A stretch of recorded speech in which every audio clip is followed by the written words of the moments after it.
ou podcast ou à distance ou Panda malade sur le Coro. Épisode 7.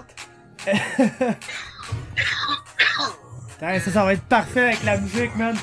T'as direct toussé on beat, fait que c'était exceptionnel, le gros. Podcast. Go with the flow. T'as la tatou, man. Tatou, c'était le flow, genre. Yeah, thanks, man.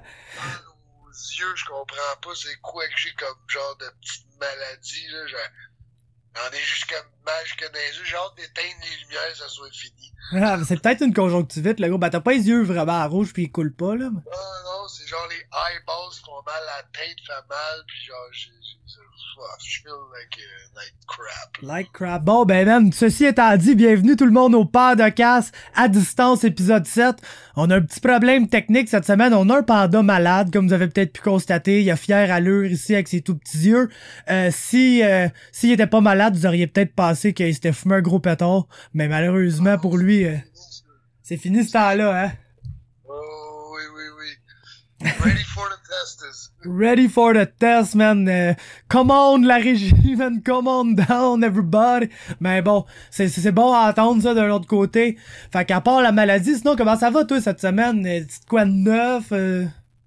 Oh, ben, tranquille, on a recommencé vraiment le training. C'était plus cédulé, puis un camp d'entraînement. Tu as recommencé le camp d'entraînement comme à l'habitude, là. C'est sûr que là, c'est plate de tomber malade de même, là. Mais écoute, les étapes se font bien. Puis tu sais, je vais une journée à la fois, pour être honnête, là, ça a l'air super cliché, là. Mais tu sais, je sais que je suis capable de bien faire aujourd'hui, c'est ça l'important, je m'occupe pas du lendemain, puis je vais une journée à fond jusqu'à date, ça va super bien. Bon, that's it, Panda back on the grind, man. C'est bon à savoir, pour vrai, content d'entendre ça. C'est des bonnes nouvelles cette semaine. Je te garderai pas longtemps, le gros, je t'avoue, là, t'es malade. C'est pour ça qu'on fait ça à distance, là, d'ailleurs, si le monde n'avait pas compris pis tout. On fait ça à distance.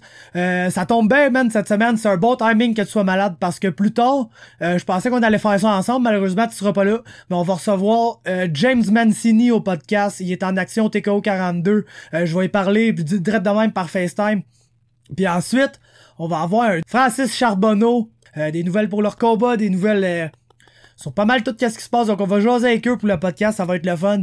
Mais avec toi, je voulais qu'on fasse un petit segment à parler un peu de UFC, man, des affaires qui sont arrivées, des affaires qui s'en viennent. Il y a une couple de sujets, je veux qu'on fasse ça vite, par exemple, parce que sinon le podcast va s'éterniser encore. On est bon pour s'éterniser d'ailleurs, hein, on est bon pour faire des heures et demie bien pleines. Je pense que ça sera pas le cas cette semaine, par exemple, mais Yoel Romero, man. Je veux que tu me parles de Yoel Romero, sa performance, qu'est-ce que t'en as pensé, qu'est-ce que tu veux voir de Yoel Romero, man? Tu veux-tu voir le rematch contre Bobby Knuckles? Tu veux-tu voir d'autres choses? Donc, what do you think? Honnêtement, je trouve qu'il mérite le rematch contre Bobby Knuckles.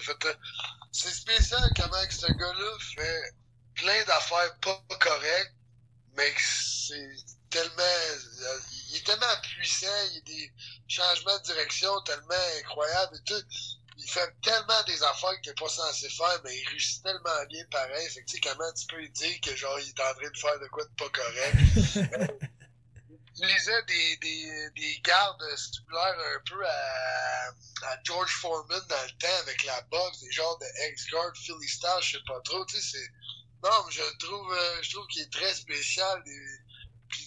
Quand il réussit à t'amener dans un... il réussit comme un peu à t'endormir, puis là, tu suis son rythme, puis là, bang, il explose, puis il est tellement dangereux quand il fait ça, pour vrai.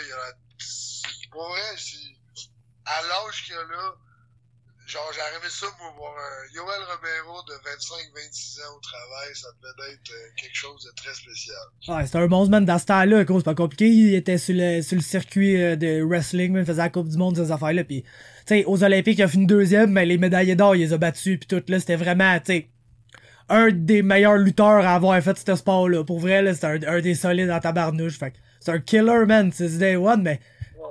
Effectivement, là, c'est terrible, mais tu sais, il y avait Rockhold aussi qui, je trouve, il laisse ses mains basses. Puis... Mais gros, on dirait, gros, de plus en plus que je check ça, Luke Rockhold, c'est pas un bon striker. Il y a 0 box, là, ce gars-là. Il fait juste kicker, là. C'est 100% une kicking game. Il y a un long jab. Il y a juste le check hook, là. Ouais, exactement. Son petit check hook reculant. Puis il y a un long jab. Un long jab, mais un long jab genre ultra paresseux qui se fait tellement counter dessus, là. Ah, il se counter à côté. Puis... moi aussi, pour vrai, je trouve je commence à voir plus en plus de trous dans sa game, là. Puis je pense que le gars, il s'aime peut-être un petit peu trop, là. Ah, carrément, man. Puis le moment après le combat, quand Yoel, l'autre est tout knock-out, Yoel, il va lui parler, là, à ça de la face, il lui donne un bec, man. Quand t'as passé ce moment-là, pis t'as-tu vu les memes? Non, j'ai pas vu les memes, mais j'ai vu le moment, pis moi, je pense pas que Yoel, il faisait ça de mauvaise foi, là, honnêtement, là. Ah non, c'est sûr, Yoel, c'est un gars full religieux, là, il est sûrement allé parler de Jésus pis il disait que Dieu allait être avec lui pour le restant de ses affaires pis il le remercier d'avoir pris le combat, tu sais. Ben exactement, là, y a pas de mauvaise foi, là. Y en a qui peuvent voir ça mal ou whatever. Je sais que Lou Broncos, c'est un gars un peu, tu sais, comme quand il a perdu contre, la première fois qu'il a gagné contre This Big, il était comme, ah, merci, t'es un legend, thank you for the fight. Puis la deuxième fois, quand il a perdu contre, il était comme, ah, t'as été chanceux, tu sais, c'est un gars un peu, fait que je sais que lui, le bitter as fuck, genre. Ouais, exact, mais je pense, tu sais, moi, écoute, du sportsmanship, je comprends ça, puis je trouve ça le fun à voir du sportsmanship dans ce sport-là, justement, là, fait que, non, je pense pas que c'était de mauvaise foi du tout. La seule affaire que je vais te battre, le gros, par rapport à ça, c'est pourquoi, man, il peut jamais, tu sais, toi, tu gagnes un combat, là, tu célèbres, ouais, t'es content, là, après, tu vas voir ton adversaire, serre la main, thank you, fais ton entrevue, tu te fais lever la main, tu sais. Pourquoi ça se passe jamais de même avec Yoel? Pourquoi faut toujours qu'il y ait de quoi d'absolument pas normal qui arrive à chaque fois qu'il est là, le gars, à part quand il se bat, tout ce qu'il fait, c'est bizarre, là. Pourquoi le dude, il vient de se lever, il est knock-out, tu sais, c'était moindrement là, tu vas le voir dans ses yeux, là. Luke Rockhold, là, il regardait, le gros, c'est pas ce qu'il regardait, mais je pense que lui non plus, il sait pas ce qu'il regardait, là, tu sais. L'uppercut. Ah ouais, qui tient la tête, mon gars, ok. Tu sais, quand je te dis World Star, là, ça, c'était du gros World Star, là. Genre, il drop avec la gauche, mon gars, il te pogne la tête, man, pis tu y amènes ça dans les dents, genre. Ah, c'était... Ben, tu sais, le gars, il est particulier aussi, tu sais, c'est un spécial, man. On a besoin de spécial, c'est comme ouais. ça. Tu sais, moi, je l'ai posté sur la page le lendemain, le gros, là, parce qu'il y a quelqu'un qui a fait un meme, genre, de cette scène-là, pis en bas, il y avait Jésus avec un drapeau, le drapeau gay, là, le drapeau de LGBT, là. Pis gros, man, c'est Gay Jesus, man. Gay Jesus strike back, man. Yes for Gay Jesus. Wow. Ah, le monde sont extrêmement no way, yes for Gay Jesus, mon gars. Il y a quelque chose gars. qui se passe tu sais, quand deux êtres humains ont fini de se taper sa poire, il y a vraiment un respect, puis il y a quelque chose il y a un bond qui se fait, tu sais, il y a quelque chose, tu sais, je peux comprendre un peu le point, tu sais, ouais, zéro, je pense qu'il est gay, là, Ben non, clairement, il est tellement religieux, ce gars-là, il doit penser que c'est genre, littéralement un péché d'être gay, là.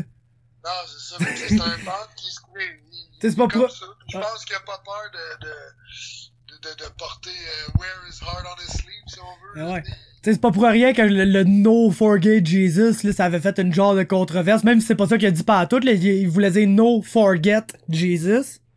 Mais tu sais, les Espagnols, des fois, ils oublient de dire les fins de leurs phrases, c'est de même quand ils parlent en espagnol, là. Fait que, ça a fait une controverse, parce que c'était c'est drette la fin de semaine que le mariage gay a été légalisé à grandeur des États-Unis. Pis le monde se sont dit, hey, religieux comme ce gars-là est, c'est sûr qu'il est pas pour le mariage gay, là. Tu sais, le gars, il doit lire, ça doit être le seul livre qu'il y a chez eux à la Bible, là. Fait que c'est pas dans la Bible qu'ils te disent qu'être gay, c'est bien, on s'entend, la Bible est retardée mentale depuis des millénaires, là, mais... Ouais, non, c'est ça. Ça, c'est tout un autre podcast. Non, ouais, exactement, c'est ça. Mais, tout ça pour dire, c'est drôle, man, de la manière que c'est arrivé, pis, tu sais, l'affaire que tu dis, il y a un bond qui se crée pis tout. C'est vrai, mais on dirait que dans ce combat-là, malheureusement, le bond s'est créé d'un sens, genre. Oui, exactement. Parce que t'as Yoel qui est genre, il respect, man, d'avoir pris le fight tout. T'as l'autre qui vient de se faire knocker out cold. Il y a un gros Cubain qui essaie de se donner des becs dans la face. Il a l'air de vouloir s'en aller. Pis il est bitter as fuck comme être humain à la base. Mais en plus, il s'est fait péter par un gars qui a miss weight, il bitchait avec parce que ah c'est ça, man, va danser le salsa dans le sauna, mon gros bang, et ça au lieu de manquer le poids, pis blablabla, tu sais, fait le bond qui s'est créé d'un bord, pis on l'a tellement vu là dans le moment, pis je pense que c'est pour ça que le moment était épique, quasiment autant que le combat, man, d'après moi. Ouais, non, c'est sûr, là. Mais aussi, ça m'est jamais arrivé, mais tu sais, j'ai du monde proche de moi que ça nous a déjà arrivé un knockout dans une soirée, pis tu sais, c'est ça, tu te souviens pas qu'est-ce qui s'est passé, fait que ça doit être quand même bizarre, là, ah ouais, tu te relèves, t'as lui dans ta gueule, genre. Lui, il se réveille, peut-être qu'il savait même pas qu'il est dans une cage, il y a 20 000 personnes, tu sais, c'est sûr que ça doit être assez weird. T'as Yoel qui essaie de lui donner des becs. Thank you, I'm so for Miss Way, I'm so for Miss Way. Avec sa petite voix, genre. Ah, j'ai bien marqué ça, man, un très bel exemplaire de la toux du panda. Non, mais ça m'a fait rire, pis en riant, ça fait tout ça, mais ouais, ça doit être... Avec la voix que t'as faite, tout ça, là. Ah, I'm so Lou Rocco. Ah, Lou Rocco, I love you, man. I love you, Lou Rocco. Bon. Ça doit être ça, pareil. Ah ouais, c'est sûr que c'était ça, là. Bon, fait que vite, des combats en fin de semaine. Il y en a dimanche soir, l'UFC Austin. Il y en a samedi soir, si je me trompe pas. Bellator, sinon c'est vendredi soir, là, j'ai pas vérifié par tout. Je veux qu'on parle de ça vite, 3 combats intéressants. Le premier, Yancy Medeiros, Donald Cerrone. Qu'est-ce que t'en penses, man? Moi, j'ai de la misère à prendre contre Cerrone, même si, genre, je sais que ces temps-ci, il est un peu shaky, puis et on dirait qu'il y a un peu de misère, mais j'ai de la misère à prendre contre lui, là, je l'adore, là. Moi, tout sera un de mes gars, mais on dirait qu'avec ce combat-là, je vois genre un trend un peu, man, qui se développe. Dans l'UFC, vraiment essayer de put over des jeunes. On en a parlé pas mal pendant le podcast, le match d'Unders, essayer de put over des plus jeunes avec des nouveaux. Puis ce qui m'énerve avec ce match-up-là, c'est que, genre, côté technique, là, c'est sens unique en faveur de Cowboy. On s'entend, là. Meilleur striker, meilleur lutteur, meilleur grappler, de loin. Bon grappler, un bon jiu-jitsu et tout, là, faut pas négliger ouais, ça. Ben, pour vrai, c'est la meilleure manière de gagner ce combat-là, là, mettre fin à cette streak-là, une bonne fois pour toutes, là, puis gagner ça, là. C'est t'arrives au premier round, tu le shoots, man, puis tu le travailles au sol, parce qu'il va le soumettre au sol s'il y a beaucoup de temps au sol avec. L'affaire qui me gosse, man. Slow starter, c'est ça. Ben, l'affaire qui me gosse, le gros, là, c'est que Cerrone est de moins en moins durable. Déjà que Cerrone à la base, c'est un gars que quand il perd, il se fait finir, là. Là, il perd de plus en plus. Donc, de moins en moins durable. Pis, à ce qu'on a vu contre l'autre Cowboy et Oliveira, là, gros, s'il y a une affaire que Yancy fait, c'est survivre. Tu sais, ouais. Il se fait dropper 3 fois dans un round pis il est juste plus fort après. Lui, le dommage, ça lui fait pas mal, ça lui fait du bien, on dirait. Ouais, mais tu sais, il est encore, tu sais, il est plus jeune. Ouais, ça, exactement, c'est ça. Ou t'as bien du pride aussi, là, tu sais, comme, tu te fais faire mal, mais tu peux pas montrer à personne dans la place que tu viens de te faire mal, pis tu t'en fous, pis ouais, c'est comme son inner Darren Elkins, un peu, là, le gars, plus qu'il mange du dommage, plus qu'il est genre, gros, c'est quoi cette histoire-là? Pis il est tellement durable qu'il finit par t'avoir à l'usure. Ben, le monde tu vois le monde triper, tu vois le monde, quasiment avoir mal pour toi, mais ça te donne un peu un boost de comme, ah, vous pensez que j'ai mal, j'ai pas mal, tu sais, pis Cerrone, il live fast, die young. Ben, un peu comme tu sais, le gars, il prend pas soin de lui-même ou comme il pourrait. Zéro, là, c'est incroyable, là. J'avais un gars qui fait des niaiseries autant incroyables la semaine d'un fight, là. Non, c'est ça. C'est qu'il y a une belle piste de motocross dans la ville où ça va se battre, il arrive là une semaine d'avance pour aller faire de la moto. Tu sais, c'est un gars de même, mais moi, je trouve ça admirable dans un sens aussi. Ah ouais, c'est clair, man. Mon boy moi tout, man, mais j'ai de la misère à prendre contre Medeiros et tout, fait qu'on dirait que d'une manière comme d'une autre, je serais pas déçu. Je les aime, les Hawaïens, man, le fighting spirit à ces gars-là, c'est quelque chose, man. Moi aussi, les Hawaïens, là, pour vrai, là, je les trouve malades, là. Comme les Holloway, tout ça, là, c'est fou, là. Ah, c'est vraiment une belle gage. Fait que ça, c'est un beau combat. Ensuite, co-main event, potentiel de combat ultra boring, mais faut qu'on en parle pareil, parce que ta division, c'est Black Beast contre Marcin Tybura. Puis je te dis ça parce que on a vraiment deux des counter-strikers les plus dédiés de la division, là. Tu sais, deux gars qui veulent pas vraiment l'aider pis qui sont vraiment à game de regarder l'autre pendant 3 minutes et demie si l'autre fait rien, genre. Pis, tu sais, t'as un counter-striker qui est vraiment technique en Tybura, qui va pas te frapper fort, mais il y a des astuces de beaux setups, pis il y a des belles traps, pis ces traps, ils mènent souvent dans son head kick, pis son head kick, c'est avec ça qui finit le monde. Fait que t'as ça, un counter-striker vraiment plus technique va essayer de te trapper dans son gros move, contre un counter-striker aucunement technique qui a juste des gros moves, pis ses gros moves, c'est ses 2 points, pis il lance un peu n'importe comment, mais s'il te pogne, c'est à la nuit. Ouais, non, ça, c'est sûr, il est très puissant. Mais ce que je trouve de Black Beast, il y a des petites jambes. C'est de loin un des plus petits heavyweight que tu vas trouver en grandeur, mais il est massif, là, c'est un gars qui coupe, là. Non, mais il est énorme du haut de corps, là, mais je pense que, tu sais, dans la vie, tes biceps sont pas censés être plus gros que tes mollets, personnellement. Non, pis, clairement, là. Jambes. Mais moi, j'exploiterais ça, puis moi, je trouve que Tybura, il a vraiment un bon...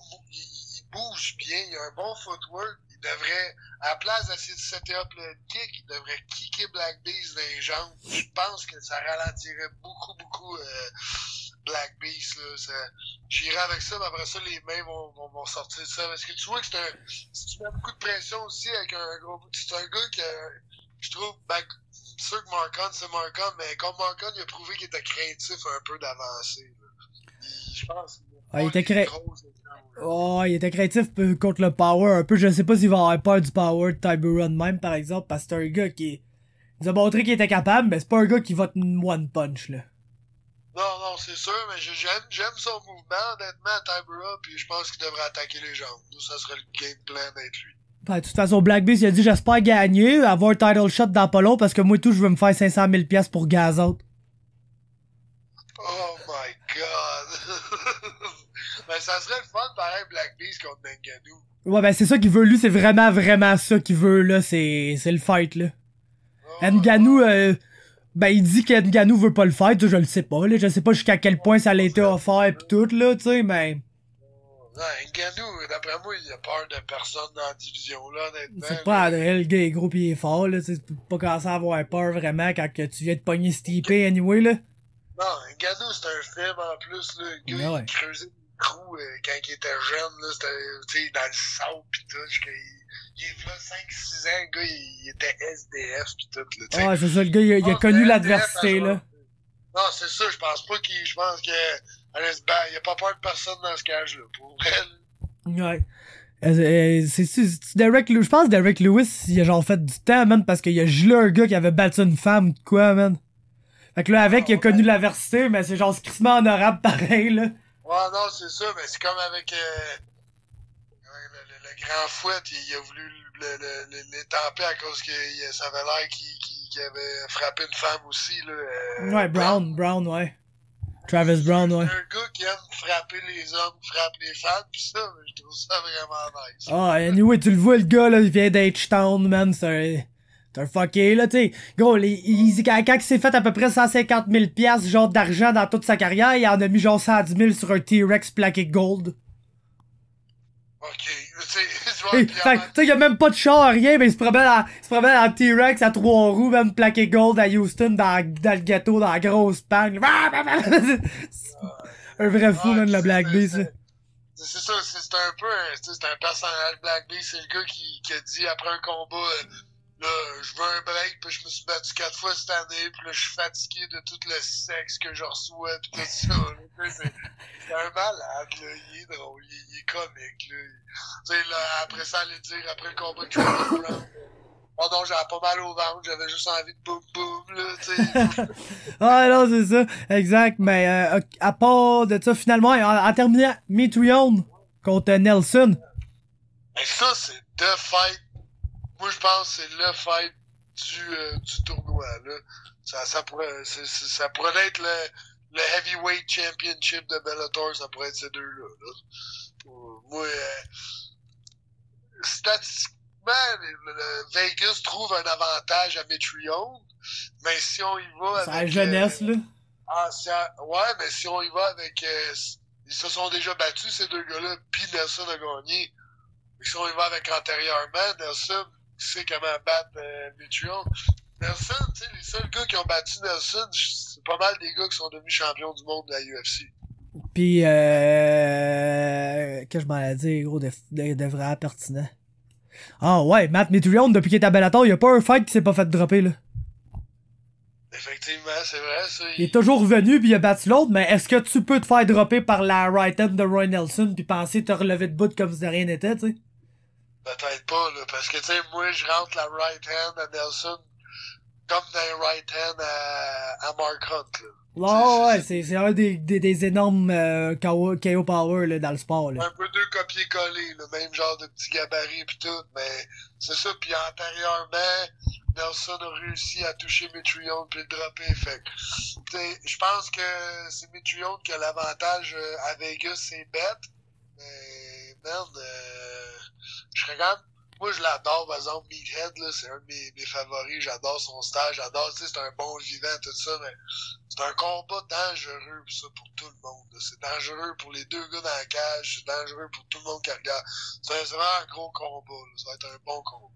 Ça va être le fight. Moi, que tu dis, ça pourrait être le champion, ça pourrait être le championnat du monde, ce combat-là. Je suis d'accord avec toi, mais j'ai tellement une sombre prédiction, là, pour ce tournoi-là, là. Ah ouais? Eh ouais, gros, Ryan Bader, là, easy, mon gars, là. Il pèse combien dans le tournoi, Ryan Bader? On se reparlerait pas qu'il arrive à 2,30, là. Pas un petit gars, là, Ryan Bader. Moi, je suis sûr que Chael Sonnen est capable de battre Bader. Oublie ça, le gros, man. Bader, le gros, c'est le meilleur lutteur à 205 livres si Cormier existe pas, là. C'est un sale lutteur, pis c'est un control fighter, pis même si on l'a vu contre Phil Davis, ces deux excellents lutteurs se sont pas luttés du combat.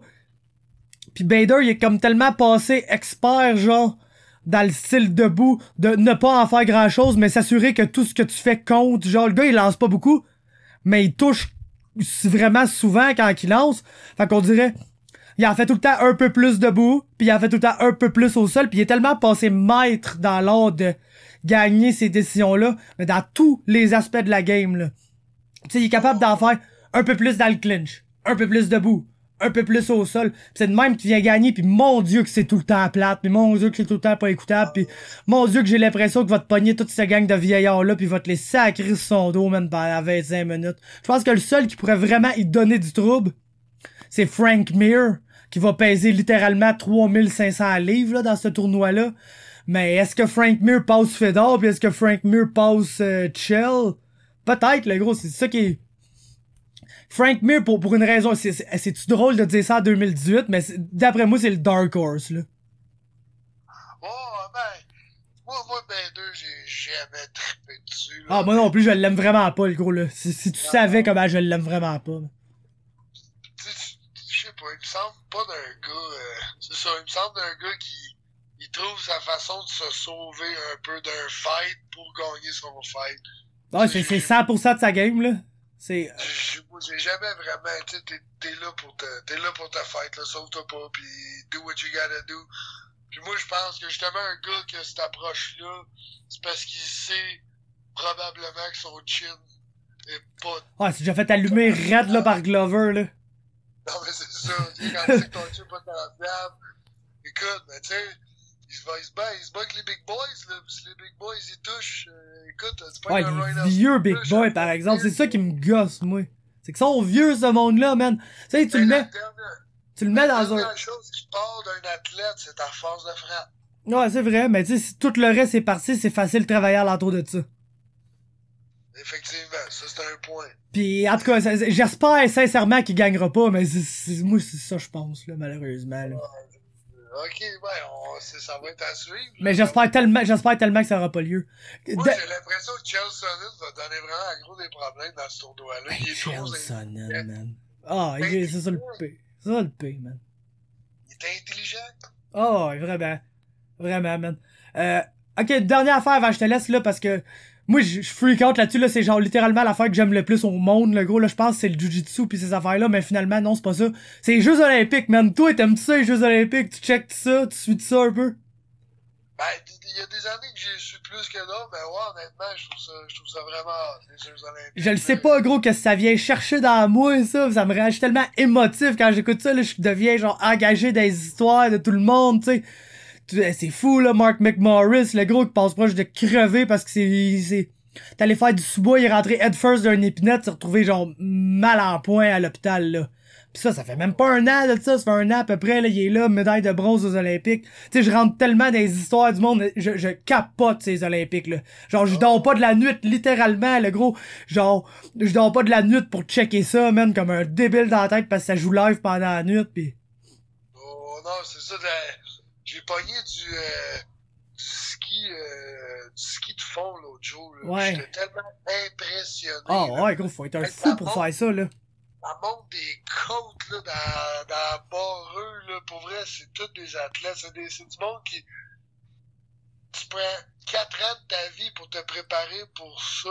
Puis, tu sais, man, faut que les étoiles soient alignées, là. Tu sais, si tu tombes malade, n'importe quoi, tu sais, pendant ces jeux-là, tu viens de tout scraper, ça fait 4 ans, tu serais Ah pour ouais, ça. c'est ça, man. C'est un moment, là. Puis là, j'ai vu aussi, pour le hockey, ça se peut-tu qu'il n'y a pas l'équipe de la Russie, mais il y a des athlètes de la Russie qui sont... Gros, c'est incroyable, man, ça. La Russie n'est pas aux Jeux Olympiques. Non, Mais il y a l'équipe des athlètes olympiques de la Russie. Que ça, c'est dans le fond. Pas... Tu sais, gros, en Russie, il y a du dopage systématique, là, littéralement, le gouvernement, tu sais, c'est un peu communiste encore tout là-bas, fait ça, ok, toi t'es bon dans telle affaire, fait que tu vas devenir une gymnaste olympique, toi t'es prends ça. Pis tu sais, si tu le prends pas, tu vas te faire tuer, câlisse, c'est pas compliqué, là. Ouais, c'est assez fou, là, les jeunes, déjà. Ouais. Mais les athlètes russes qui sont aux États-Unis, c'est ceux qui n'ont pas été pris pour dopage, dans le fond, là. Ok, Fait... c'est sûr, c'est des Russes avec le American Citizenship ou quoi? Non, c'est des Russes, c'est juste, ils ont banni les Russes des Olympiques, il y a pas la Russie aux Olympiques, mais les athlètes de Russie qui n'ont pas été trouvés coupables de dopage jamais, ben c'est pas fair de les enlever la chance d'être aux Olympiques, ils sont des meilleurs des mondes, donc ils ont le droit d'être là, mais c'est des athlètes indépendants. De là pourquoi ils s'appellent les athlètes olympiques de Russie et non pas la Russie, genre. Mais c'est tout comme, là. Fait que si eux autres gagnent des médailles d'or, ça fait juste enlever les... C'est comme la race du pays qui a le plus de médailles d'or, mais si eux autres, ils seront pas dans aucune race. Ben, tu sais, il y a l'équipe des athlètes olympiques de Russie, là, tu sais, ils comptent toutes les médailles que tous les athlètes olympiques de Russie gagnent, ils les mettent en commun, pis ils sont vraiment dans le standing pis tout, fait que c'est pour ça un peu, je comprends pas pourquoi c'est pas juste la Russie, là, Chris, c'est des Russes, là.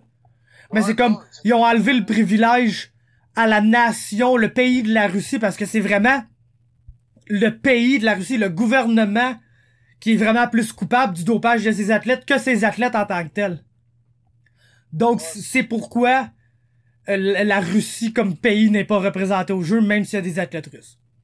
Mais ce qui est de la merde au hockey, c'est qu'il n'y a pas un gars de la NHL, là. C'est entre toi pis moi, là, Chris, il y a René Bourque, là, qui joue, là, pis Wojtek Wolski, là, ça joue pour Team Canada, ça, là. Derek Roy, genre. Tu sais, tout ça, c'est une autre question de politique. Ça, c'est une question que les propriétaires d'équipes de hockey, s'ils envoient le joueur là-bas, puis ils se blessent, puis après ça, ton exemple, ton Steven Stamkos ou ton Sidney Crosby, que tu sais que à lui seul, le monde, ça vend 80% de tes billets, parce que le monde va venir voir à lui seul, lui jouer. Puis lui, il est blessé pendant 3 mois, puis la vente de billets a diminué de 12 à 15% pendant 3 mois. Mais ça, c'est beaucoup d'argent. Fait que, c'est toute une question de politique. Puis oui, je trouve ça plate. Moi, je l'écouterai pas, le gros, le tournoi masculin. Gros, genre, je peux juste checker les filles, là, pis j'ai Marie-Philippe Poulain, j'ai Hilary Knight, Nathalie Spooner, Rebecca Johnston, la sœur à Phil Kessel qui joue avec Hilary Knight pour les States. Ça, le gros, c'est les Sidney Crosby, les Evgeny Malkin, les Steven Stamkos du hockey féminin, là. C'est eux, c'est les meilleurs au monde, là. Marie-Philippe Poulain, man, c'est quasiment à cause d'elle, là, qui a rasé qu'une ligue professionnelle de hockey, tu sais. C'est elle, là, c'est la plus grande joueuse de hockey sur Terre, là. Fait que, moi, c'est ça, j'ai checké la game Canada-États-Unis hier, gars, contre les filles, là. Gros, je criais, man, je chiais partout. C'est genre probablement le plus beau hockey que je vais voir cette année, là. Littéralement, là. Non, pour vrai, c'est du bon hockey, pis c'est ça, ça joue ça joue pas pour de l'argent, ça joue pour la fierté, ça joue pour la victoire, pour de vrai. C'est comme écouter du sport au niveau NCAA. J'ai toujours trouvé ça meilleur. Ouais, exactement. Tu sais, c'est là que tu sais, les plus grands athlètes, man, de l'histoire, c'est là qu'ils brillent, là. Autant les Jeux Olympiques d'été que t'as ton Usain Bolt, le gros, que ça y arrive de faire des gaffes en Coupe du Monde, mais aux Olympiques, est-ce qu'il jogue à côté de toi, man, pis il te bat pareil, là. Pis t'arrives, pis t'as Chris, t'as Shaun White qui est à ses je sais pas combienièmes Olympiques, pis tu sais, la ronde avant lui, le japonais sort une note de genre 95, le gros, je pense, à halfpipe, là, en demi-lune, en snow. Pis là, t'as mon Shaun White qui est là, qui est comme le dernier, pis tu sais, il faut que tu battes 95, là, qui est une note quasiment à la proche de la perfection, man, pis tu sors une run de 97, mon gars, là. Wow, tu sais, les plus grands athlètes, man, de l'histoire, les Michael Kingsbury, mon gars, qui... Il a pas fait les qualifications parce qu'il a fait la première vague, il s'est qualifié direct parce que c'est vraiment le meilleur, tu sais. Pis sa première run, elle va correcte, sa deuxième run, elle va parfaite, sauf qu'il fait une erreur, puis là, il se retrouve genre deuxième ou troisième, puis on s'entend, Michael Kingsbury, il a gagné 13 des 14 Coupes du Monde cette année, là, de quoi de même, fait que s'il gagne pas l'or aux Olympiques, c'est la déception, là. Une médaille d'argent, c'est de la merde pour lui, là, il jette ça, là. Puis mon gars, il te sort, man, la plus belle descente, là. Pis c'est tellement impressionnant, les boss en plus, man, le genou, les gars, ils ont le corps, ils restent droit, pis t'as les genoux qui lui vont bang, bang, bang, pis ils mangent des chocs, pis c'est claque des backflips, des 1080, c'est jump avant de repartir des boss, pis il te sort une run, là, genre, parfaite, là, une run que tu checks ça, pis t'es genre, aïe, gros, dans le fond, ce gars-là, il a littéralement aucune difficulté à faire ça, là. Ah non, mais ça, c'est le coup qui m'a toujours impressionné aussi, pis je me demande le temps. Le temps où l'athlète est dans son pic dans ce sport, ça doit être tellement dur sur le corps pis dans les genoux. C'est sûr qu'il y en a pas un de 40 ans qui fait encore ça. Non, c'est ça. Alexandre Bilodeau, il a même pas 30 ans, je pense, pis il est à la retraite, là. Non, mais c'est ça, je me demande vraiment le gap d'ouverture. Ouais, c'est deux Olympiques, si t'es chanceux, 3, là. Maximum, là, c'est ça. Ça, c'est si t'as commencé vraiment jeune, là, ouais, c'est ça, pis t'en as des gros comme Marc-André Gagnon, man, qui finit 4, il y a 2 Olympiques dans sa vie, il finit 4e les 2 fois, man. C'est violent, là, c'est violent, man. Tu dis, aïe, je suis un des meilleurs au monde, man, mais j'aurais jamais été meilleur que le 4e, man. J'aurais été jamais assez bon pour monter sur le podium olympique, mais j'ai tout le temps été comme là, là. Tu sais, t'es là, mais t'es pas, aïe, c'est, en tout cas. Pour tout ça, man, les Jeux Olympiques, le gros, là, c'est tellement de quoi que j'adore, là. Mais on va se laisser là-dessus. Moi, j'ai des entrevues à faire, le gros. Fait qu'on va se laisser là-dessus, puis on se reparle. Thank you, man. Exactement. Thank you à toi aussi, man. Bon, fait que on est avec James Mancini. Salut, James, merci d'être là. On pensait avoir le Panda avec nous aujourd'hui. Malheureusement, il est tombé au combat, il est malade et il a pas pu s'entraîner depuis une couple de jours. Fait que je vais faire ça... tout seul, mais te faire dire un gros merci d'être sur le podcast, puis à nous, quand je vais t'envoyer le lien, tu vas voir, il est au début du podcast, puis tout, fait que... Here we go. Quelques petites questions. Dans le fond, ce que je voulais faire, c'est un petit check-up sur toi, parce que tu te bats le 16 mars prochain au TKO 42 contre Cleveland McLean, donc je voulais avoir un check-up. T'es pas un gars qui fait beaucoup de bruit sur la scène québécoise, fait que je voulais avoir des nouvelles de toi, savoir comment l'entraînement va, puis quand tu te prépares pour ce combat-là qui s'en vient dans pas bien long. Ah ouais, ça va très bon. Ça va être un adversaire que je connais pas trop, c'est un Américain. Stéphane Patry a trouvé lui. Il a un bon record, il y a quelqu'un avec combat. Alors, ouais, je me prépare. Moi, je m'occupe toujours de moi-même. Je me prépare avec ma lutte, mes jiu-jitsu, mes boxe anglaise. Puis, ouais, je me prépare, puis je suis en forme. Toujours la même chose pour un camp d'entraînement. Je fais beaucoup d'années sur l'équipe nationale de lutte, alors pour moi, c'est toujours du bon training. Excellent. Donc, à ce que j'ai cru comprendre, toi non plus, tu savais pas vraiment c'était qui ce gars-là quand le combat a été offert. Oui, c'est sûr, je savais rien de ce gars-là.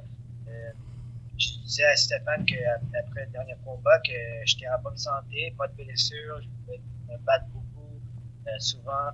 Puis, ouais, s'il peut me trouver quelqu'un, j'ai beaucoup de fans à Montréal, beaucoup d'amis, beaucoup de famille. Je vends plein de billets, puis c'est sûr que je vais avoir la foule avec moi à Laval le 16 mars. Ouais, exactement. En plus, on se le cachera pas, t'es un combattant qui est plus axé sur le combat au sol, mais à chaque fois, tu nous donnes des très bons combats au sol. Pour ma part, moi, j'étais un jiu-jitsu nerd, là, faut que je te l'avoue. Mais pour ma part, je suis toujours super excité par tes combats au sol. Puis une question que je voulais vraiment te demander, c'est qu'auparavant, les défaites que t'as eues sont venues par soumission. Puis on a vraiment vu dans tes 2 derniers combats, t'as affronté des gars de jiu-jitsu vraiment très solides, qui étaient très agressifs sur les soumissions. Puis t'as toujours réussi à t'en sortir de ça. Donc, est-ce que t'as vraiment plus travaillé ton jiu-jitsu dans les dernières années? Ah ouais, j'ai vraiment, c'est une bonne question, j'ai vraiment travaillé fort là-dessus. C'était pas vraiment une question de jiu-jitsu, c'était plus une question de transition de lutte à jiu-jitsu, parce qu'avant, ouais, j'étais toujours, j'ai jamais perdu un round dans les MMA, j'ai jamais perdu plus que 10 secondes, c'était juste des petites trappes que, tu sais, les gars de jiu-jitsu, ils faisaient des choses que les lutteurs, ils font pas. Alors, c'était sûr que certains, je devrais travailler, disons, les transitions quand t'amènes au sol. Mon coach, il m'a dit un truc, il m'a dit quelque chose, puis ça a vraiment changé mon mentalité à propos du game, du MMA. Il a dit, James, quand tu vas en practice de lutte, tu fais 3 heures de takedown. Puis les gars au sol, ils font 3 heures au sol déjà. Alors, si tu passes 1 seconde emmené au sol, puis tu passes 4 minutes 59 secondes au sol, c'est son game. Alors, on devrait adapter ton style plus, d'avoir plus cage work, plus garder debout avec ton style de lutte. Quand tu amènes au sol, il va être plus fatigué. Alors, cette stratégie-là, ça a vraiment m'aidé. Piras, il m'a donné des conseils comme ça.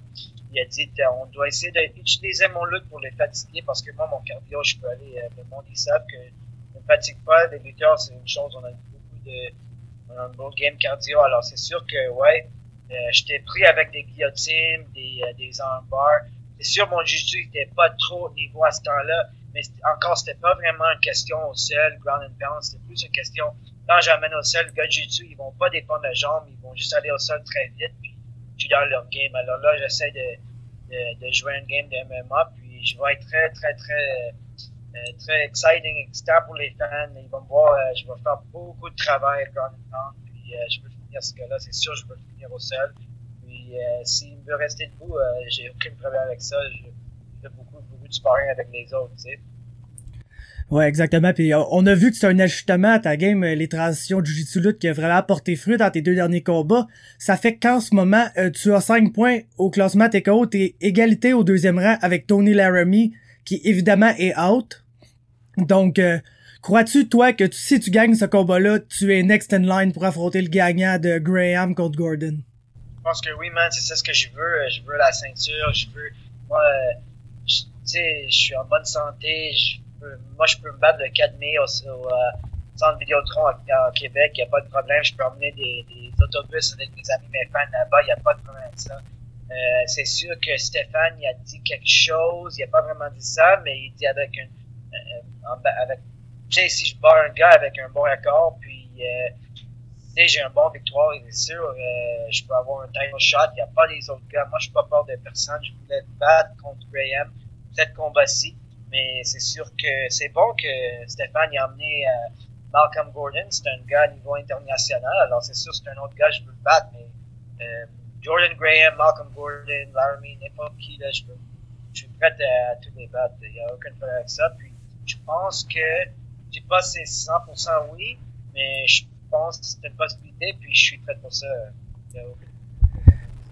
Excellent. Donc, qui t'attends-tu à affronter? C'est quoi un peu ton breakdown du combat Gordon contre Graham? Qui t'attends-tu à affronter pour le titre? Qui tu penses va être le champion? Ouais, man, c'est vraiment intéressant ce combat-là. C'est sûr que Malcolm Gordon, il est vraiment plus expérimenté. Mais à ma part, je m'en fous parce que les 2 gars, un gars il est plus bon seul, Gordon c'est sûr il est plus bon seul, mais là, comme je t'ai parlé, man, j'ai aucune problème avec ça au sol maintenant. L'autre gars, c'est sûr, il n'était pas vraiment testé son dernier combat.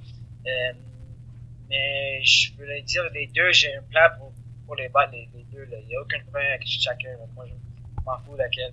Même pour être honnête, je m'en fous. C'est bon à savoir, ça c'est toujours des choses que les partisans aiment entendre, et nous des gars qui sont toujours prêts à se battre un peu n'importe où, n'importe quand, puis on se le cachera pas, t'es très actif dans les derniers combats aussi, c'est le fun de te voir. Non, les lutteurs, c'est un style actif, tu sais, les lutteurs victoire. C'est pas comme le boxe anglaise où tu vas avec 0 défaite. Là, tu vas à combien de combats internationaux. Le niveau il est tellement haut, tu vas pas avoir d'orgueil, tu perds, c'est normal. Alors moi, je suis combattant. Là, je suis prêt. Je suis invaincu au flyweight. C'est sûr, je ne fais pas trop de poids pour bantamweight, mais là, c'est rendu la culture. Tu coupes beaucoup de poids, tu te mets trop en bonne forme. Il n'y a aucun problème pour moi. La lutte, je luttais à 60 kilos, c'était 132 livres, puis c'était le matin, le peser c'était le matin ou le jour avant, alors le soir avant. Là, avec un 30 heures pour récupérer, il n'y a aucun problème avec le flyweight, aucun problème avec un adversaire. Moi, j'entraîne avec les meilleurs au monde. Ouais, si je peux me permettre, t'as vraiment l'air d'un fighter qui a trouvé sa weight class, là, vraiment. Ça arrive de beaucoup de gars, on s'entend à travers les années, qui sont de ta 16, des gars qui sont plus petits, qui ont dû se battre à 135, toujours contre des gars qui étaient plus gros qu'eux, pis t'es vraiment un de ceux qui a l'air d'avoir trouvé sa voie à 125 livres, tu te sens vraiment à maison, pis ça paraît dans tes performances, surtout là, dans la cage, t'as vraiment l'air d'un gars qui est à l'aise, là. Oui, c'est sûr, et aussi, on doit pas oublier que je dois remercier Stéphane Patry, parce que sans lui, je ne trouverais pas ce combat-là, ce combat. C'est sûr que sans lui, je devrais voyager puis faire des combats, tu sais, n'importe où, en Alberta, en Ontario, en États-Unis. J'étais toujours prête pour faire ça. Mes sponsors, ils ont toujours m'aidé à mon vol puis aller autre part pour avoir d'expérience. Mais c'est sûr, merci à Stéphane pour me trouver des gars à 125 pour battre, une bonne division puis une bonne chose, tu sais.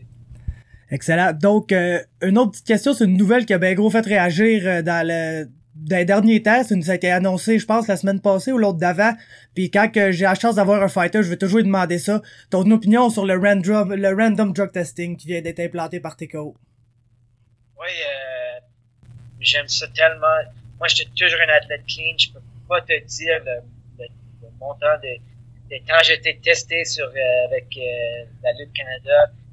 J'étais testé toutes parts dans le monde, aux Jeux de Commonwealth, en Inde, aux Jeux panaméricains. Moi, j'ai fait tellement de compétitions internationales, j'étais testé plein de fois, j'ai jamais testé positif. Je suis comme, tu sais, moi, j'entraîne beaucoup avec Georges Saint-Pierre, c'est un ami, c'est mon idole. C'est sûr que on croit en ça, là, on croit en clean sport, puis j'ai aucun problème avec ça. Moi, je suis prête, il me présente chez moi à 6 heures le matin, j'ai vécu ça plein de fois, alors j'aime ça, vraiment j'aime ça. Puis on va voir c'est qui les vrais guerriers sans ça, tu sais, on va voir, tu sais. Puis c'est sûr que il y a du monde qui ils vont essayer de tricher, ils vont essayer de faire le truc. J'ai aucune tu sais, je ne mets pas les autres athlètes down. On ne sait pas c'est quoi leur situation. Peut-être qu'ils ont du testostérone bas, peut-être qu'ils sont dépressés. Il y a beaucoup de facteurs qu'on doit savoir. Quand tu prends des antidoping, quand tu prends des performance enhancers, c'est pas toujours des stéroïdes. On doit savoir que tout le monde a leur démon qui doit le faire. Alors moi, je respecte ça. Mais dans la cage, moi, je suis prête à donner mon sang, à faire des tests sanguins. Il n'y a pas de problème avec ça, man. J'ai aucun problème. Non, parce que d'un côté, ça vous donne une assurance que le gars qui est devant toi, il est clean. Puis un autre point que je trouve qui est positif à ça, c'est que ça va aider les fighters, justement, dans la conscientisation. Parce que veux pas, là, ça c'est annoncé. Là, t'as la liste de WADA qui sort sur Internet, là. Mais là, pour la première fois, les fighters vont aller voir ça. Puis là, ils vont aller taper. Aïe, c'est quoi cette substance-là qui a un nom long de même? J'ai aucune idée c'est quoi. Puis là, ils vont aller taper ça. Puis là, ils vont savoir c'est quoi cette affaire-là, pourquoi ils ont pas le droit de prendre ça. Puis là, ils vont peut-être plus checker à partir de là les suppléments qu'ils prennent, ces affaires-là. Puis c'est à partir de là qu'on va avoir des gens plus conscients de qu'est-ce qu'ils ont le droit de prendre, qu'est-ce qu'ils ont pas le droit de prendre. Parce que, tu sais, pour mon expérience avec Adam, ça y est arrivé pour le cannabis, puis tu sais, lui, quand il a eu son piss test avant son title fight, il me l'a dit, jamais je pensais que j'allais tester positif. Tu sais, je prends même pas de shake de protéines le matin ni rien. Fait que, tu sais, il était pas aware de la situation. Puis ça, cette règle-là, ça va aider les fighters à devenir aware de ça. Puis c'est vraiment ça, plus que le fait, tu sais, le risque de se faire prendre, c'est vraiment le fait que les gars vont être plus conscients. C'est ça qui va aider un sport clean par rapport à, je ferai pas ça parce que j'ai peur, tu sais. C'est ça, c'est parfait. Là. Comme je t'ai dit, je dis rien de négatif au propos de monde qui ils ont leur bataille à faire mentalement. Mais c'est sûr, ouais, me souviens dans mon temps, parce que moi je suis pas jeune, j'ai 33 ans, quand j'avais 23-24 ans, puis on prenait du Tylenol, gros de nouveau, on checkait ça, c'était illégal. Il y avait plein de choses on pouvait pas le prendre. Alors ouais, comme tu avais dit, on apprend beaucoup là-dedans.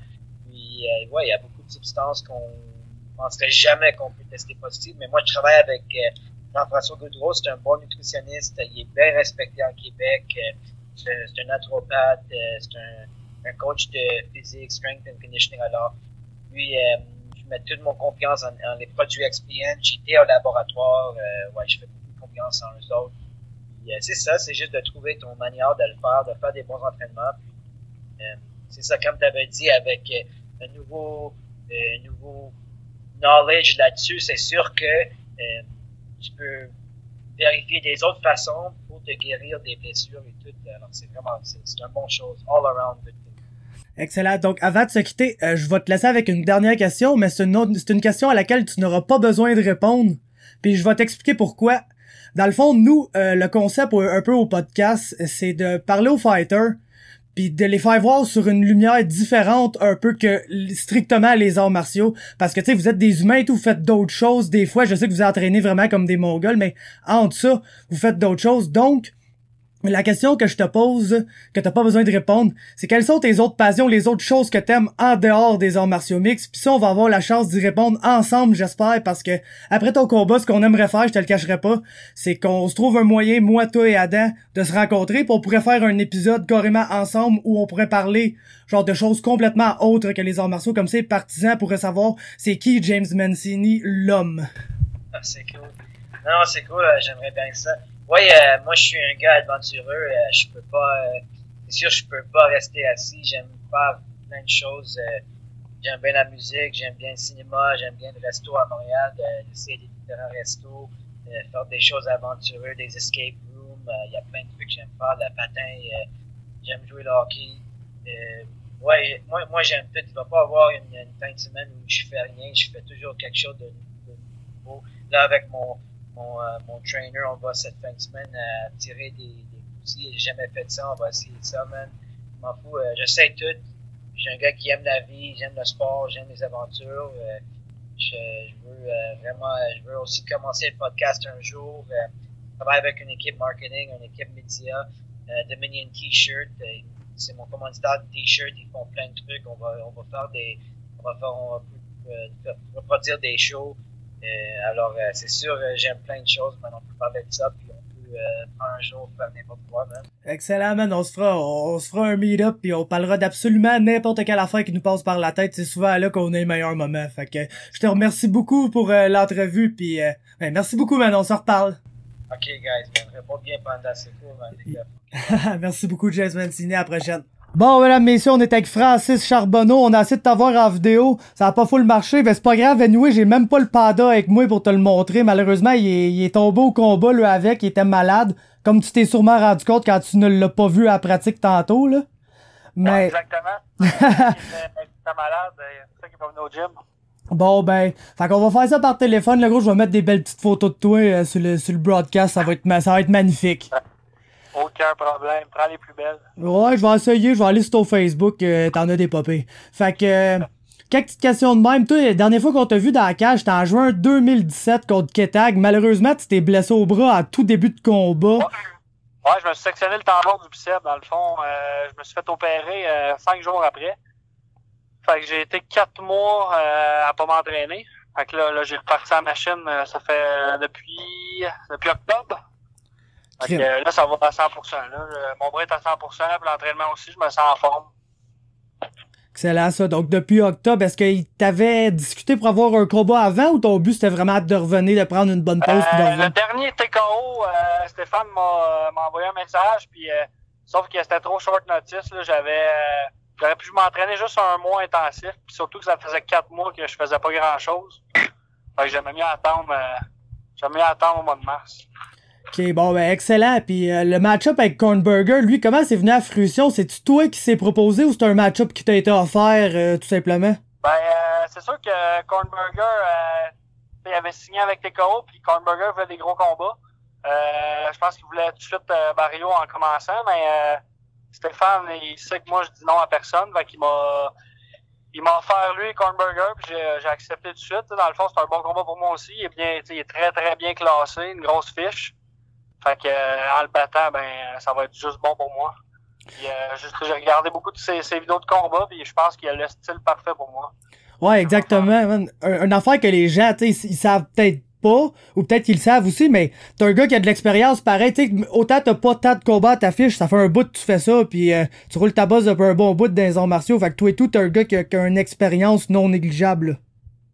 Ouais, c'est ça, tu sais, c'est sûr que de base, je suis un boxeur, j'ai une trentaine de combats amateurs, j'ai gagné les gants d'argent, deuxième au gants doré, puis j'ai 3 combats professionnels à la boxe aussi, en plus de mes 6 combats MMA, fait que ça fait quand même longtemps que je suis là-dedans, là.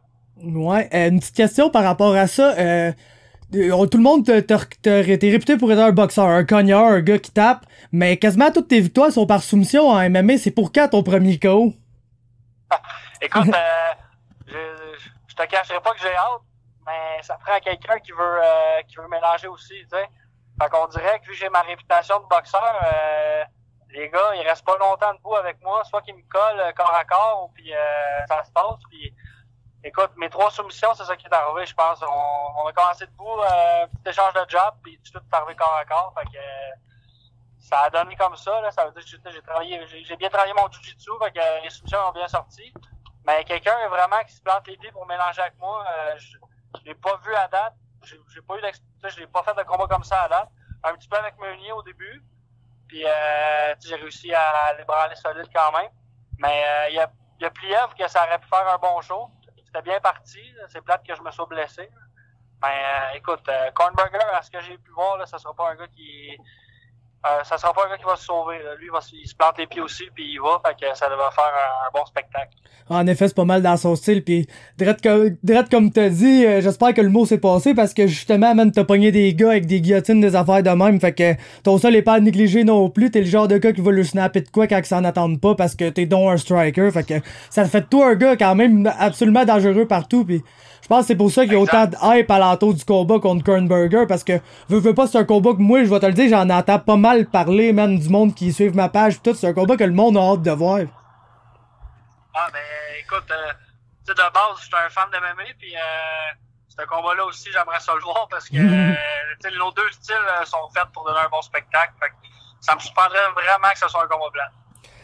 Cool, man. Maintenant, ben, la question que pas mal tout le monde se pose, penses-tu que la victoire contre Cornburger, ça te donne une shot contre Barrio? Écoute, il y a eu beaucoup de rumeurs là-dessus. Je le sais que Cornburger, en me battant, il affronte Barrio, ça c'est certain. Mais là, de l'autre côté, moi, je pensais avoir ma chance en battant Cornburger. Mais selon ce que j'ai entendu, c'est pas les plans de TKO. Je sais pas pourquoi, Stéphane m'en a pas parlé. Puis écoute, moi, je vais commencer par Cornburger. Je me concentre sur lui. Puis en ayant la victoire, je pense que les pommes vont s'ouvrir tout seul. Puis je chercherai pas à vouloir plus, sûrement que ça va venir tout seul. Mais je te cache pas que c'est sûr qu'en battant Cornburger, j'aimerais ça avoir ma chance pour la ceinture, c'est certain. Ouais, et puis écoute, je vais paraphrase un peu ici de Barrio au podcast dans l'arène. Il a dit qu'il pensait que t'allais gagner ce combat-là, puis advenant le cas, il voulait un gros nom. Il voulait un gros nom dans son prochain combat. Donc pourquoi n'es-tu pas assez un gros nom pour Marc-André Barrio? Selon moi, je pense que c'est peut-être à cause que j'ai juste 6 combats pro au niveau du MMA, là, sans compter ceux de la boxe. Puis, tu sais, j'ai 4-2. Fait que peut-être que lui, il pense qu'en me battant, pour les gros dirigeants, ça sera peut-être pas assez pour lui. Sauf que, tu sais, d'un sens, si je bats Cornburger, je tombe quand même premier, je pense, premier aspirant. Ouais, exactement. Ouais. Ma défaite, c'est une blessure. Puis l'autre, c'est Meunier que je me suis emporté un petit peu dans le combat. C'est une erreur que j'ai faite. Mais, tu sais, en fait, je vois pas pourquoi j'aurais pas ma chance. Mais je pense que Marc-André veut peut-être un nom un peu international parce qu'il est vraiment, on va se dire, il est vraiment prêt de monter dans une grosse organisation. Là. Fait que c'est peut-être juste pour ça, je pense. Puis Cornburger, vu qu'il est classé comme premier au Canada avec Marc-André, c'est peut-être pour ça que lui, il voudrait l'affronter. Mais écoute, en battant Cornburger, je pense que je vais avoir le droit à ma chance, mais on verra ce qui va se passer après. Ah, c'est sûr que c'est le nom qui t'ouvre toutes les portes. Veux pas, c'est le seul autre qui peut dire non, c'est moi le meilleur à ce poids-là au pays. T'sais, à part Marc-André Barriault, c'est le seul autre qui a le claim un peu de dire c'est moi le meilleur. Donc... Sauf qu'il y a d'un autre sens, tu sais, Kornberger, il est classé autant que Marc-André, fait que si je le bats ou même que je l'assomme, tu sais, je vois pas pourquoi que ça ferait pas parler de moi non plus.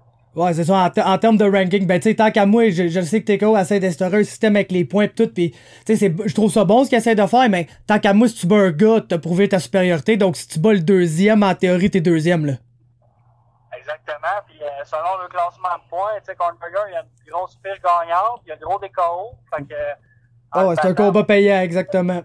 Exactement, c'est pour ça que j'ai dit oui sans hésiter, puis je pense que j'ai tout ce qu'il faut pour le battre, fait que ça va donner un très bon spectacle, ça c'est certain. OK, ensuite, advenant le cas, tu bats Kornberger, puis là, tu te faisais, à 185, c'est peut-être pas ça qu'on veut. Advenant le cas que, de peu importe qu'est-ce qui arrive, est-ce que tu penserais aller à 170 ou c'est quelque chose que t'as plus vraiment envie de faire? Écoute, c'est quelque chose que je pense souvent. Je sais que je suis capable de le faire. 170, j'ai fait 4 fois. Ça n'a jamais été facile, mais je sais que je suis capable de le faire. J'ai toujours fait. J'ai toujours fait le poids. Puis, tu sais, je vais prendre, dans le fond, je vais aller du côté qui est le mieux pour moi. Puis, si j'ai des meilleures opportunités à 170, ben pourquoi pas. C'est juste que à 170, je peux pas prendre des combats dernière minute. Là. Tu sais, ça me prend au moins 2 mois et demi d'avance pour faire ma préparation. Parce que je te cacherai pas que je suis un gars qui monte quand même à 2,10, 2,15 entre les combats. Fait que j'ai pas le choix. Il faut que ça me prenne au moins 2 mois et demi d'avance pour faire le poids facilement. Cool. Ensuite, c'est une nouvelle qui a beaucoup fait réagir partout au Québec. TKO qui a annoncé du random drug testing, des tests aléatoires. Qu'est-ce que tu penses de ça, toi? Ben, c'est sûr que c'est une bonne chose. Je savais qu'on s'enlignerait un petit peu pour ça. Puis ça met que tous les gars sont égales. Moi, je suis pour ça à 1000%, ça c'est certain. Puis, comme on a entendu parler de Kiev, c'est sûr que mon agent Pat a fait un petit protest sur mon combat, mais finalement, ça n'a pas passé parce que, si je me rappelle bien, la régie avait déjà donné le permis à Kiev pour ce combat-là. Fait que c'était un peu, entre parenthèses, la régie qui a donné le droit, fait que c'était pas sa faute à lui. Fait que, ils ont laissé quand même la défaite là.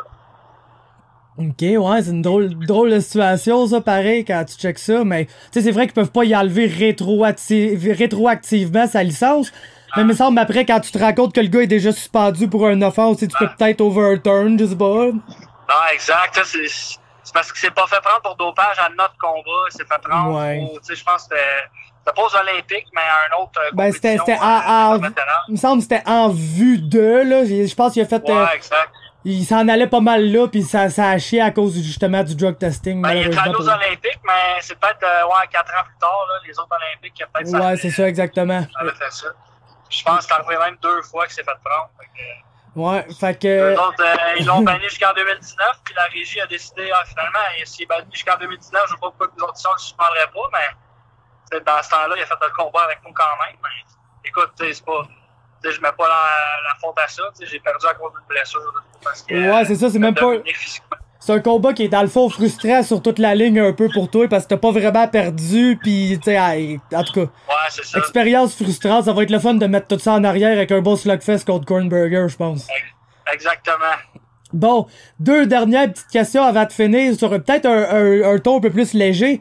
Ton surnom, là, The Rock, ça vient d'où? Si tu penses que t'es un fan de lutte ou ça vient complètement ailleurs? Non, The Rock, ça vient de mon coach Yannick Bergeron. C'est quand on faisait les sparring dans le temps, là, je parle de peut-être... quand j'ai commencé le MMA en 2010 environ, tout le monde se faisait mal en sparring avec moi. Soit que je le faisais mal sans faire exprès ou il me frappait, il se faisait mal. Puis là, ça a tombé que... Yannick a dit, crème, t'es The Rock, t'es comme une roche, tout le monde se fait mal sur toi, puis là, ça a resté là. Bon, ça a resté depuis ce temps-là, lui, il a continué à m'appeler The Rock, puis là, ça a resté. Excellent. Puis, dernière question, je le sais que tu t'en vas au combat de boxe. Quand les gens vont écouter le podcast, ça va déjà être arrivé, mais ça m'empêche pas de te demander, c'est quoi tes prédictions pour la soirée, comment Yann va faire, Yann Pellerin qui fait ses débuts, qu'est-ce que tu t'attends du boss et tout? Yann, ça devrait bien aller. Écoute, Yann, c'est sûr que je suis pas un boxeur de base, mais il a un très bon jab. Il a travaillé énormément sa boxe depuis peut-être 2 ans, je dirais. Il a une bonne vitesse, il a un bon jab. Je pense qu'il va gagner assez facilement. Puis il bosse, selon j'ai vu son adversaire, ça va se planter les pieds comme un peu mon Cornburger, ça va se planter bien dans le centre. Puis le premier qui tombe, là, puis Boss, il devrait gagner ça parce que j'ai été son sparring partner pour ce combat-là vers la fin. Puis je peux dire, il frappe fort, il encaisse. Il a les 2 qualités pour donner un bon spectacle et gagner le combat. Ah, j'ai souvent dit ça dans le cas de Bossé. Le Dude, il a survécu à toutes les bagarres de hockey qu'il a survécu. Je pense que c'était ses plus gros combats en carrière. Là. Il va pas vraiment affronter pire que ça. Là. Non, exact.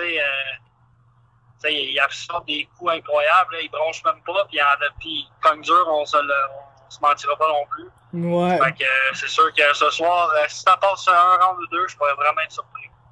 Bon, on a bien hâte de voir ça, on va être à l'écoute. Je te souhaite une bonne soirée, amuse-toi avec les combats de boxe, puis on se reparle, je te le cacherai pas, on le sait que t'habites pas loin de Granby, nous autres c'est pas mal là qu'on enregistre ça, fait que après ton combat ou n'importe quand que t'as peut-être une cédule un peu plus lousse, ça serait bien le fun de se faire un podcast, moi, toi pis Adam, chez eux.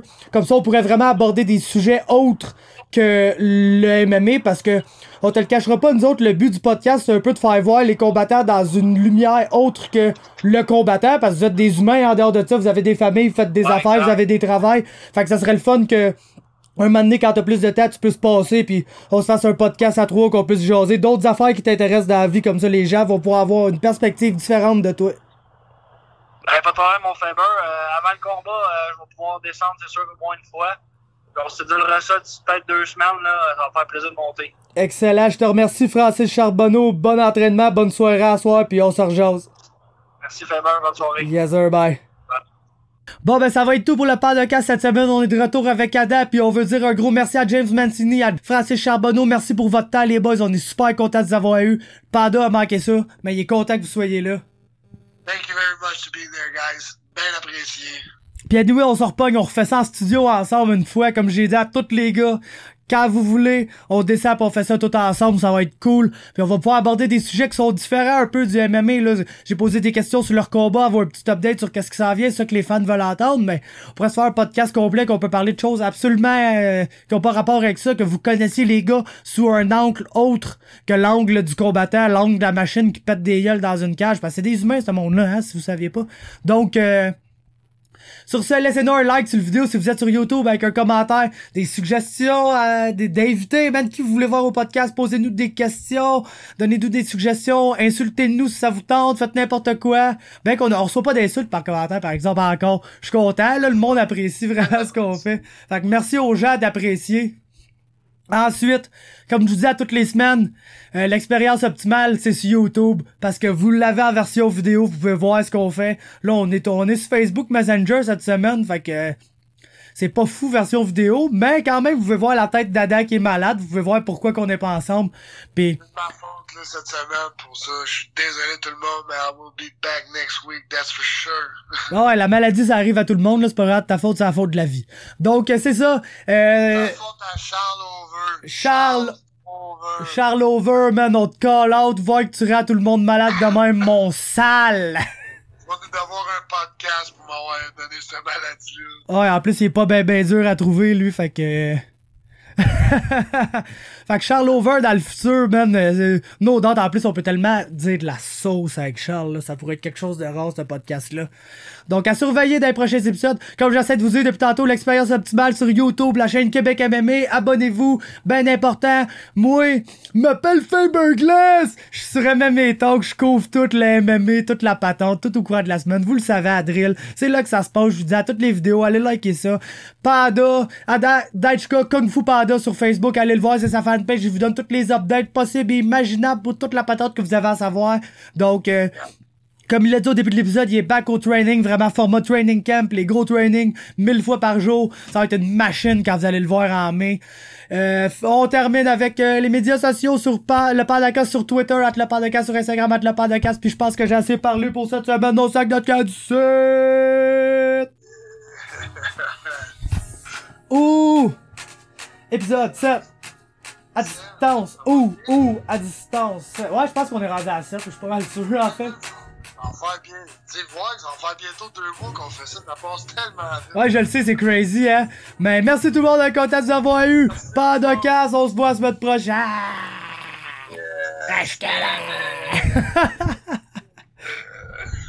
Wow. Yes, sir, man. Thank you. À voir que les tours de passant 10 man. Let's get it.